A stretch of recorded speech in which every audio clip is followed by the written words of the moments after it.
Welcome, ladies and gentlemen, to the Mandalorian review. This is our episode 4. The name of this episode was The Siege. So we've seen a regular pattern with all the titles of these episodes. They're always the something, or so far they've been the something. And I feel like that's just an easy, simple way to kind of sum up each episode, just in the title. Ooh. The very first thing I would like to bring into light is the child in the very first scene when we open up to the Mandalorian and the child working on the Razor Crest. That scene where he's kind of shouting down that, why you'd even have that certain little, I don't know, I guess passageway or whatever to that only a Baby Yoda size thing, or like Babu Frick or a Kowakian monkey, like something tiny like that is going to be able to crawl through that little passage. I don't. Droid could. Yeah, some kind of. Well, I mean, dude, if you think about even the known droids, well, I mean, I can think of maybe like 2. Yeah. That I know in all of Star Wars that could get in something that small. Yeah, that one and maybe like one, like a mouse droid or something. But other than that, like I don't see anything getting in that little passage. I thought it was super interesting, though, when Mando is trying to give him instruction and whatnot and teach him how to, I guess, make repairs on a starship, or just teach him, the intricacies of, like, technical work, I guess. And he understood a little bit. He understood the whole, like, red and blue concept and, don't put it in here and blah, blah, blah. But what he didn't understand was not putting them together. Yeah. He got a little shock. He got electrocuted. But that's fine, because he just coughed it off and was good. I mean, yeah. Did you have any remarks on that first opening scene? Not really. You covered it. Okay. The next thing that I've got that I'd like to talk about was kind of right before they go into the really cool Cara Dune scene, which I definitely want to talk about that, because that was super neat, and I enjoy that a lot. Was whenever they're kind of sipping tea, or they're like drinking some kind of, broth. Drink, or broth or whatever. Mando like lifting up his helmet just a little bit to get the cup up there and, take a sip. I thought that was showing progression to opening up to the possibility of potentially not wearing the helmet, or just being able to take it off kind of infrequently. Well, I mean, honestly, to me, that just looked like that was answering, like, how does he even eat without taking off his helmet? Okay. So you think it was just like a basic response to people like that? Yeah. I hate that phone's going to have to ring. Yeah. Yeah, and I didn't recognize who it was on caller ID. Anyway, yeah, I don't have much more to say, like, because I literally wrote my exact thought was, him lifting up the helmet, to me, shows progress to him moving forward to the potential, taking the helmet off every once in a while, or at least around fellow Mandalorians. Yeah. And, well, yeah, I have a point about the next scene, which is like, Cara. Yeah. All right. We'll jump into that, because that's my next thing. Yeah. Well, like right when you like see her like beating up all those guys. The Aqualish thugs. Yeah, the Aqualish thugs. I can never pronounce that right, like ever, if I try to say it myself. But yeah, and they're actually in like the Mandalorian covert where they were, like used to be in the sewers and stuff. I thought that was kind of cool. Yeah, they had taken over the armorers area. Yeah, and then like Cara just had to Clapperson them, like I want to know what she did to make that like noise or whatever. Basically to alarm them and get them all like kind of deer in the headlights. Like what? Yeah. I mean, I guess clattering happened or something. Yeah, it might have just been like she kicked something by accident in the sewers. It's kind of dark, But yeah, and I mean, she like effective. Definitely effective. Like you can see her training in that scene, and I just love that attention to detail. that she was a shock trooper for the rebels. Oh, yeah. She's got it like that. Yeah, she is like that. Formally trained. Yeah, and then also, like, at the end, she makes a friend. Like, that lava meerkat. Like, yeah. And he pops up, the lava meerkat pops up again at the very end. Yeah, she's feeding it. Like, so it might actually be a new friend, like a permanent friend of hers. Yeah. I enjoy, like, right after seeing that whole scene with her fighting off the Aqualish thugs and just, taking back all the money they had stole and said she was going to redistribute it out to all, everybody who it was taken from. You get to see Mando come into Navarro and Cara Dune and Greef Karga greet him, and man, Greef Karga just acts like so grandpa as soon as he sees the child. Like, he's just like, come here, little buddy. Oh, I love you. You're so cute, blah, blah, blah. Like, oh, yeah, he said, yeah. Did you hear that? Is Mando taking good care of you? Like, all this little, baby talk, kind of just sweet treatment. Well, I mean, the kid did save his life. Yeah, facts. Like, he was hit poisoned. That force heal. Yeah, he was poisoned by that claw attack. So, like, Baby Yoda did save his life, and the child. So, the child. But then briefly after they leave the ship and, Greef Karga says, we'll take care of those repairs that the Razor Crest needs. We start walking through Navarro, and it is so much more lively than it was the first time. I mean, obviously, Imperial occupation was what was going on, in the first season and whatnot. We see on Navarro, but... Well, not really complete Imperial occupation. Right, just like Navarro City was like an Imperial occupation.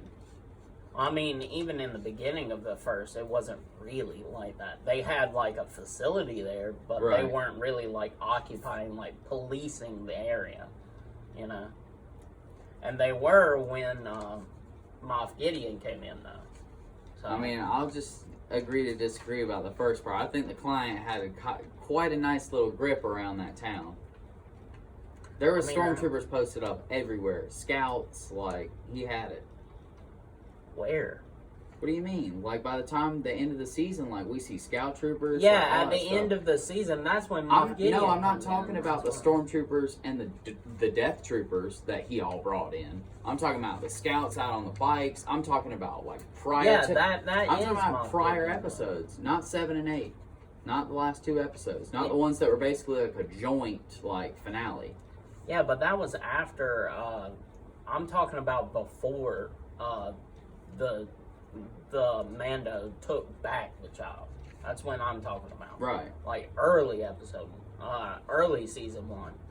They weren't patrolling the town at that point. That it gave off more of a, this is controlled by Greef Karga and the Bounty Hunters Guild, and the Imperials are just there because, like, they have a non-aggression agreement, basically. And that non-aggression agreement was broken by the Mando by taking the child back. I guess I see what you're getting at, but I don't know. I mean, that's what I get from it. But anyway, let's move on. I like when we get into Navarro, though, you get to see all these market little places here and there, and you get to just see all these people laughing and talking, and you see right when they're about to walk into this one building when Greef Karga and Cara Dune are really kind of not impressed because they're showing that off themselves and they're not being braggadocious, but they're like, wait until you see this, Mando, and they're about to walk into a school. But right before they walk into the school, in the background, there's a statue of IG-11. And, I think it's a monument to his death at the end of the first season. Yeah. And, like, kind of finally clearing out, like, the whole Imperial occupation. Yeah. That's cool. I didn't even notice that. Yeah, it's for a split second. It's literally right before they walk up the 3 stairs and into the room. Well, I had a thing about when the child is in the schoolhouse and stuff. Okay, yeah. My next thing is while they're in the school too. Yeah. Well, my thing was like the blue. What are they? Macaroons, cookies. I mean, yeah, they look like macaroons. Yeah, they kind of look like macaroons. But like, the child's like, I want some from that kid next to him, and the kid's like, no, like, no, my cookies. And the child's like, well, yoink, like, just uses the force to steal his whole pack, like. Yeah, I was about to say, you could have just handed him one and had the rest of your cookies, but nope, you said no, so yoink your whole pack. Honestly, don't think that the child would have been fine with just one. If he had gotten handed one, he'd have been like, and then he'd have had to get no. Yeah. But like at that point, he would have already had them. I was about to say, because he ate so many by the time he was on the ship, like, he had to chunk a little bit. Well, I mean, I think that was just because of the crazy flying. Spinning, yeah. I got you. While we're in the, like, school room, though, this protocol droid is talking about different things around the galaxy. She's giving basically a galactic history lesson, or kind of hyperspace travel. So it's almost like geography class with history class. And she mentions the Akadezi Maelstrom, which is like the big maelstrom kind of like deathly trap that surrounds the planet of Kessel and all that. And I just thought that was super cool because we're Kessel Run comics. And on top of that, I mean, you get to see the Akadezi Maelstrom and the maw of the Maelstrom in Solo, because that's exactly what like Han had to jump through illegally. And you can actually search up the Akadezi Maelstrom and see the regular route for the Kessel Run versus what Han Solo did, which was pretty much just drive straight through the Maelstrom, which most people aren't brave enough to do. Yeah, you gotta be really skilled to get through there alive. Right, yeah, you gotta be brave or stupid enough to do it, and then you gotta be skilled enough to get through it. Yeah.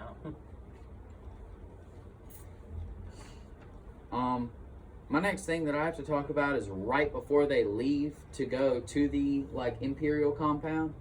I like how Cara Dune and Grief Karga say to Mando that their whole reason on wanting to get rid of this Imperial base that's like kind of on the other side of the planet or a distance away from Navarro City itself, but is the last remnants of the Imperial occupation there on Navarro, and then it'll be a fully green planet. It'll be safe, like meaning obviously the Bounty Hunters Guild is going to be there and stuff, but it's going to be, bounty hunters to some extent are lawful. Everybody thinks they're bad, but they actually do the right thing. They're going after bad people. But I like how Navarro's goal is just to become the trade hub, like a trade hub for the Outer Rim. Oh yeah, like that. That's like smart like management on the part of like Grief Karga and Cara Dune and all the people making the decisions, kind of the leadership of Navarro basically. Yeah. Like I think that's really smart on their part, because not only will that help them like financially, it'll also help them like population wise, right? Like, socially, like they'll be a lot better lives for their citizenry and all that kind of stuff. Like, yeah, like word up. That's some smart moves right there. Oh, yeah. And then my next part isn't all the way until we see the scientists later. Well, I mean, my next part is just was like I was going to talk briefly about the actual go-in. I like how like it was funny with the Mithril. What's his name? Like Mithril. He's not important. Yeah, like he's just the race. They call him by his that's racist as mess. Like, yeah. I mean, honestly, like, hey, Whitey. That's just it's funny though. But yeah, they're just like, he's kind of like the cowardly lion, basically. And it always makes me chuckle. He's always like, scared to death. It's kind of like the Shaggy and Scooby thing, except his Scooby snack is not getting melted by lava. Like. Yeah. So, I mean, that was my only point. You can... Yeah. Well, so then after they kind of, he does get threatened by the rising lava tide. Cara makes a little one witty remark about that. And then after that, you know, they end up getting in the elevator, going up, meeting with Mando. There's a quick little mention of a Mint Trexler Marauder. So apparently the name of this ship, or, you know, this land speeder transport of sorts, is called a Trexler Marauder. I'm almost positive that's going to be a playset. Like, that's going to be a Lego toy that you can buy, and it's going to come with Grief Karga, Cara Dune, and the Mithril. I mean, if they do that version of it, I mean, there's we've already seen one of those before, though. Yeah, the troop transport. Yeah, that's basically that one. Yeah, but since that one didn't have like the actual transport things, like the doors on the side that, you know, like actually like hold the trooper in. So this is the beefier one. Well, what I'm thinking is that this isn't the beefier one, but this is like what would be the equivalent of like a speeder that you could buy. We have seen them on in Rebels on Lothal.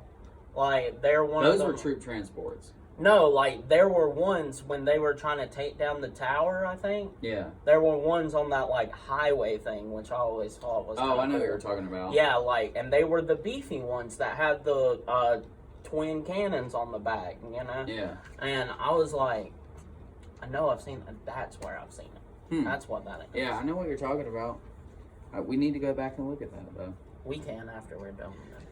But I like that mention. I really do think that anytime you get just like this sidebar character, or you get like this ship or, you know, vehicle mentioned, then it's going to end up being a playset or an action figure or something of the sort. So they start making their way through the Imperial compound, and another thing I didn't write down but I'm thinking of now is when they get in there, their whole mission is to like basically deactivate the what was it? Coolant. Drain the coolant in the reactor. Yeah, it was. So that the heat shaft overheats and basically overloads the base. Blows up the entire base. Yeah. That base. So that part was super cool because they go in and it's pretty much just like, imagine it being a lava version of in episode 4 when Obi-Wan, you know, goes to deactivate the tractor beam. And instead of looking down and just seeing, like, you know, a pit of nothingness and just infinite falling, instead there was a lava pit at the bottom. But you still had to kind of walk out on that little node and, you know, make it, you know, shimmy your way out there and kind of like, you know, turn things off. I thought that was a cool, appreciative nod to episode 4. But then after that, they start making their way out, and they go one way, and there's a boatload of stormtroopers, and they're like, oh, no, let's go this other way. And so they turn back this other way, and when they do, they run into, like, these scientists who are all talking about, like, they're talking just amongst themselves, like, purge the drives, like, you know, destroy it, blah, blah, blah. And then, all of a sudden, our main characters, you know, Mithril, Mando, Cara Dune, and Grief Karga, they all see the scientists, and they start blasting, you know, they're shooting, returning fire, everything's happening. One of the scientists isn't even focused on returning fire, but instead he's like shooting into the console and everything and trying his best to destroy all the information. They end up killing the 2 scientists and walking over to that little area, and then we see these, what look to be people or creatures in these chambers, like just fluid tanks. pods. Yeah, tanks. It's clones.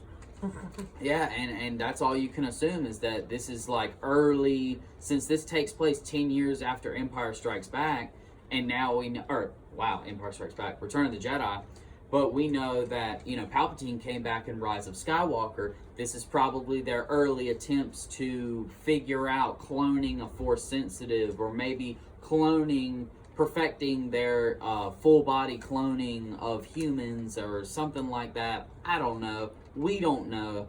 It's something, what I think is completely unrelated from something we'll talk about at the end of this episode. But just to finish up, like, my little narration on that, they end up ordering the Mithril to go over and pull up the information as best he can, and they pull up, you know, kind of middle of the ways into a hologram that is the return of Dr. Pershing from the very first episode. Like, we see him in what? Like, the first episode, come out into the room and make the whole... And then when see him through the wall. No, yeah, we see him through the wall, but also when he gives the child to. Right. And when he goes in to steal it, because remember when he goes in to steal it, he puts him that's the person right next to the child when he steals it. Yeah, and so we figure out what Pershing was doing. Pershing was actually withdrawing blood from the child. And in order, it seems, to do blood transfusions. And this is something that's already been kind of talked about on YouTube this week already. Because in Legends, this was something that happened once or twice. People try to take the blood of a Force sensitive, transfuse it into a non-Force sensitive, and expect to become Force sensitive. And generally, it has really bad backlash. Oh, yeah. Especially in Legends. Yeah, and then, and they were mentioning that, too, in the, he was mentioning that, too, in the hologram. Dr. Pershing was like, we had promising effects for an entire fortnight, but then, the blood, or the body rejected the blood. Yeah, the body rejected the blood. And if you've ever actually seen what that looks like in real life, when you get a blood transfusion and your body rejects it, I don't know, but I'm thinking worst death ever, basically. I was about to say, I'm just thinking about it from from a Force point, like a Force enhanced point of view, because I don't even know what you're talking about with the real, happening in real life. It can cause your body serious harm. Because your body looks regular at it as blood, foreign. Yeah, just regular blood, not to mention Force sensitive stuff. We're getting into all that junk. I don't know, the Force could kill you. Definitely. But yeah, one thing Pershing says, just one line that he drops is, we will need further access to the donor, as it's most likely impossible to find someone with a higher M count. So obviously all of us who are diehard Star Wars fans, and especially any of you that are around our age or a little bit older than us, in your 30s, you grew up with the prequel trilogy as, your Star Wars movies that were coming out in theater at the time. And those were what really introduced midi-chlorians. And, we see a little bit more of that in the Clone Wars and even in Rebels a little bit. But midi-chlorians are something that's kind of taken with a grain of salt in the Star Wars community, because a lot of people have a problem with putting scientific parameters, I guess, on something that was previously and still is by many fans considered to be very fantasy based, or it's faith based, you know what I mean? It has to do with spirituality. It's more mystical, right? Mystical. There you go. And I mean, to counter that point though, it's if you're in an advanced society that has space travel and stuff, and a select percentage of your population can move objects with their mind, wouldn't you study them to see what causes that? Right, see if there's biological reasoning. Differences, what do they have more of, what do they have less of, what's different between them and a normal. Special? Yeah, what makes them special, basically. So, I mean, obviously, that would be what the Republic did. Right. Not the Jedi themselves, the Republic did that. So, Yeah. So just after they listen to the recording, they're all kind of sitting there and they're like, what? He mentions Moff Gideon in the hologram, and he says, Moff Gideon's dead, whatever. And then Mythrol says, no, this transmission was sent 3 days ago. And he said, so if Moff Gideon's still alive, and then they kind of all just sit there and look at each other for a second, and then stormtroopers come out of nowhere and they start getting into another firefight and shooting back and forth. And I wanted to mention, Cara Dune's gun sounds like it freaking bangs, son. That thing literally goes thoom thoom, and it's the size of a pistol. I want that.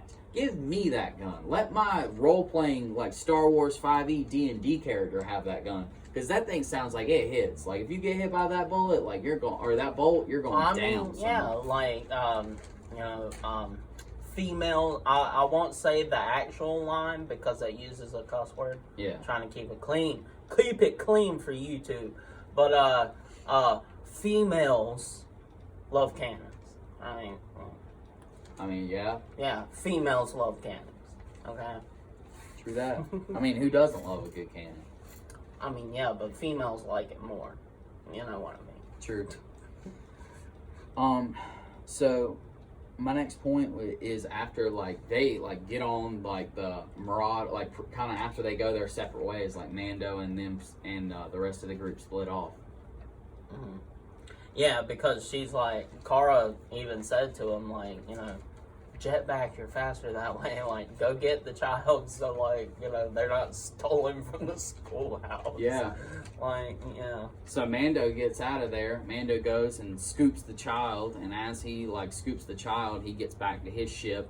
Meanwhile, all of which, like, Cara, Grief Karga, and the Mithral, they get in another shootout, just the three of them.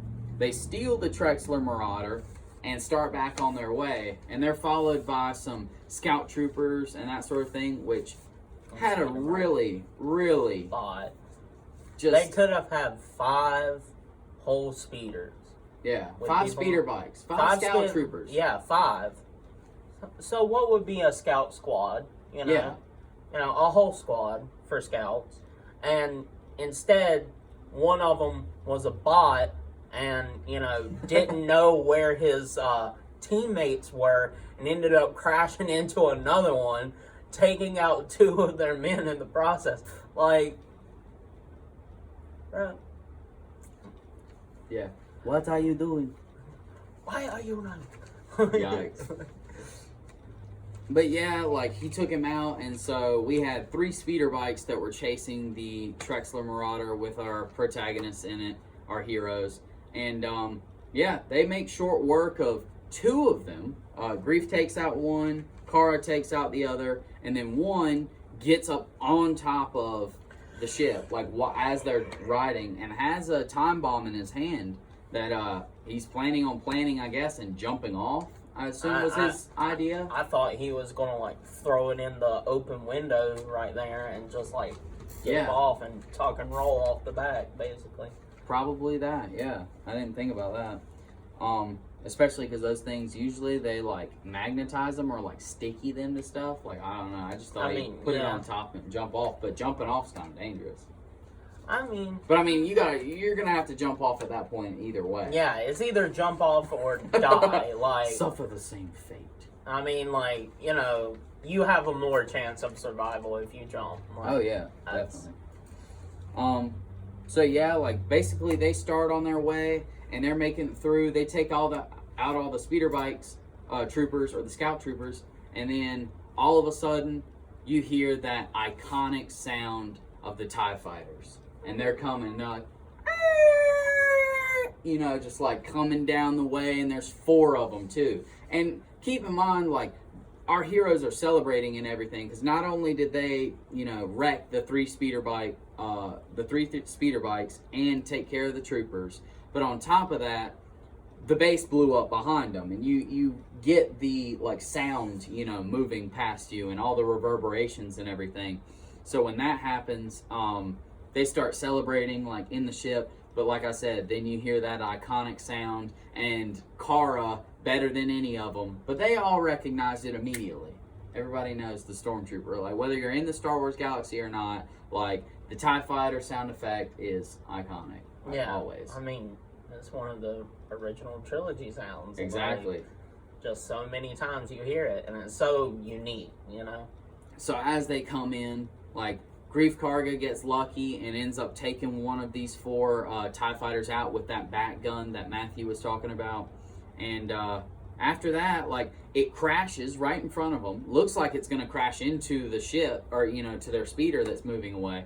But it crashes. The main pod where the pilot sits in a TIE actually did hit and disable the turret on the back of it. So now they were kind of like out of it and just on a, you know, a race. Like, not a foot race, but a speeder race, just like trying to get away back to the city. Not that that would really do you much good when you're facing 3 TIE fighters. Yeah.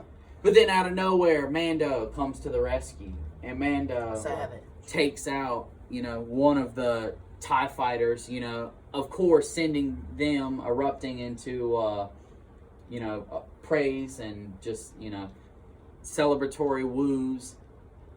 But yeah, like we get a cool dogfight scene, and I'm sure you want to talk about that. I definitely love that, and that was some fancy flying. Like that was some. I knew fancy you'd flying. like approve. Oh yeah, definitely for sure. Like that was like the levels of flying that I would aspire to have if I was in the Star Wars galaxy. Like, for sure. Like, that's the kind of pilot I would want to be like. Yeah.